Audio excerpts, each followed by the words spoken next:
Hello everyone. As a lot of you were asking me by writing to me through emails or otherwise to discuss my sociology strategy, which I hadn't discussed in length on any platform. So I thought that it would be appropriate to give an in depth view of how I see things in sociology. I scored 306 marks in sociology this year, in this year's civil services examination, and I like the subject a lot, and thus I think that I wanted to do a chapter by chapter analysis, because I think that would be the only way which I can do justice to any sort of analysis which I quote. Because if I spell out the book lists or just tell which are the sources which are referred, which I will eventually, but unless and until I give my take on how I looked at the paper chapter by chapter wise, what were the important areas which I had identified, and my overall remark on how to go about things in this paper, it would be the better way I can do it.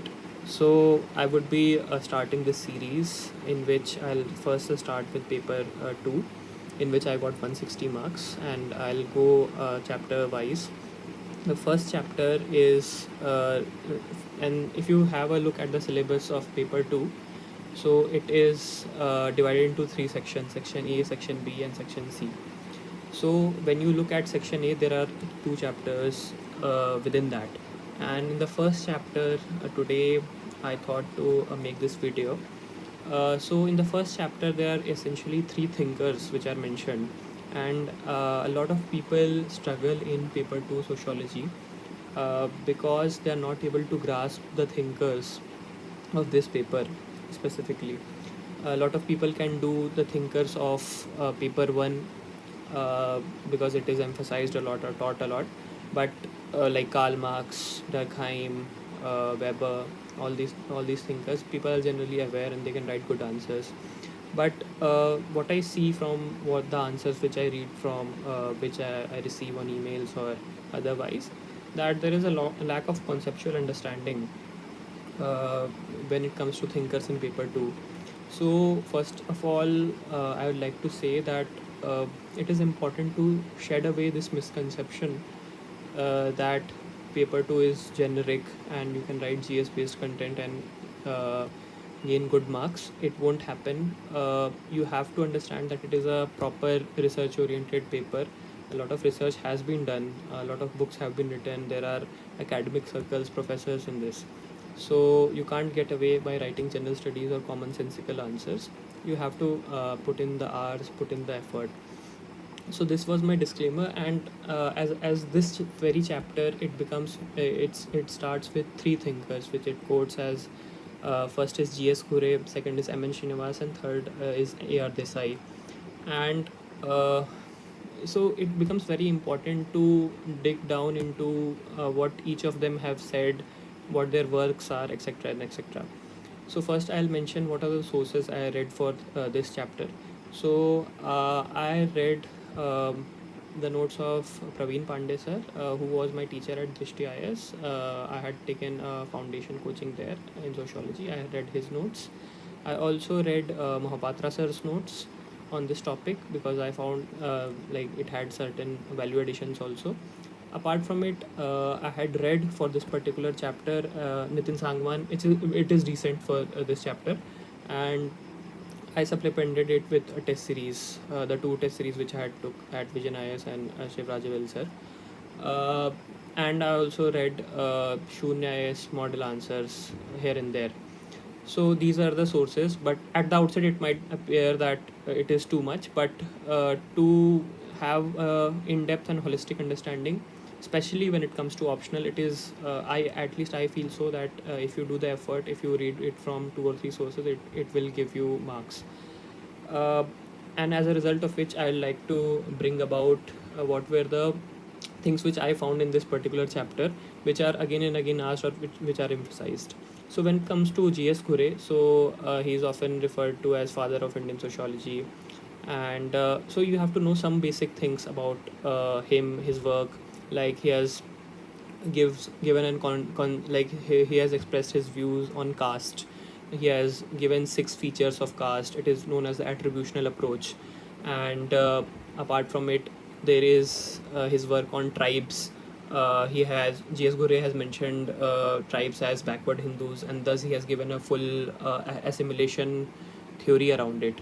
So you have to know his work. And G.S. Ghurye is the father of rather, like, he's associated with Indology. So Indian sociology is again divided into 3 or 4 pillars, like Indology, structure functionalism, Marxist perspective, etc., etc.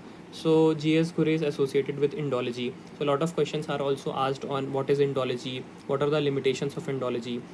So to put it in a very layman word, Indology is related to study of Indian society through the lens of Indian texts, Indian books, Indian rituals and customs. So that is Indology, and it is also sometimes referred to as book view.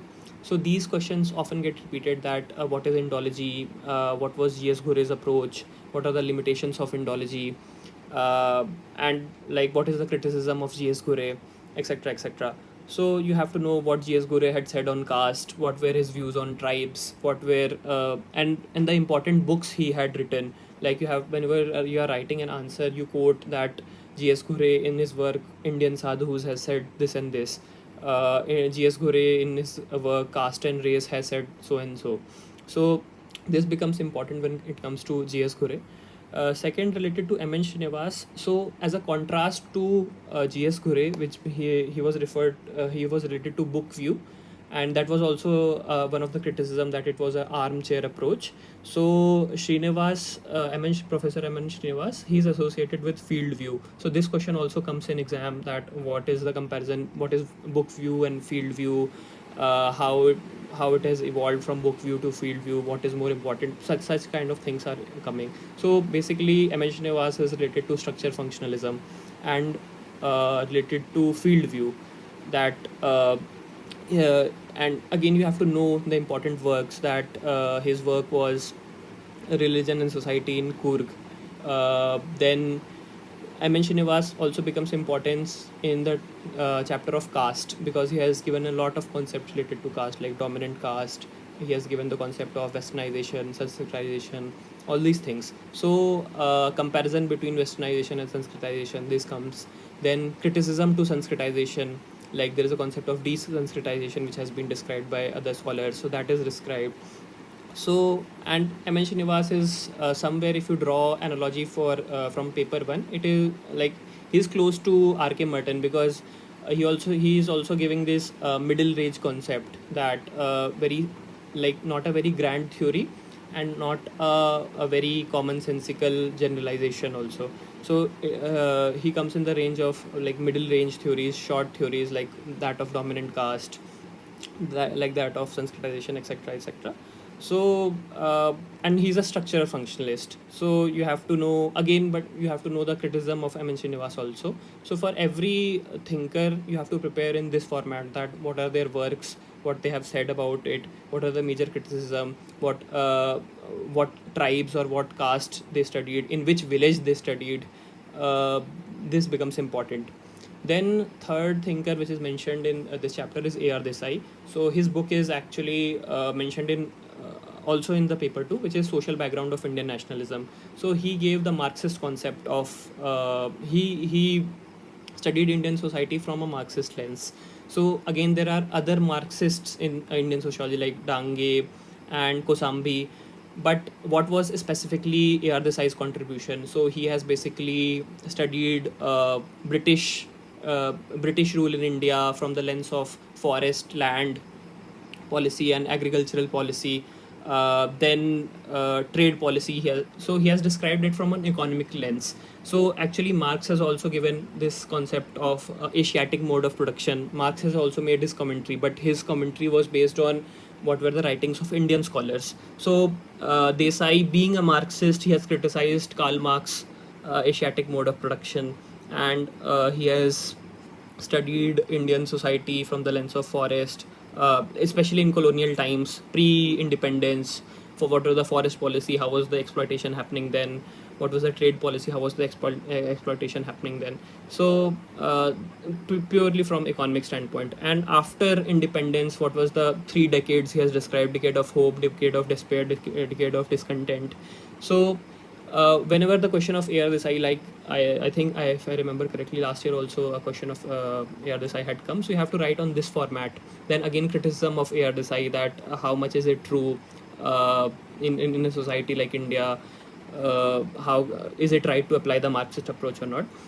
So this is the basic structure of this chapter. I'll try to post the similar structure that of other chapters in paper 2, and subsequently, if time permits, in paper 1 also, that what were the sources I studied, what are the major highlights, or what are the major trends which are being asked from this paper, and how to write them.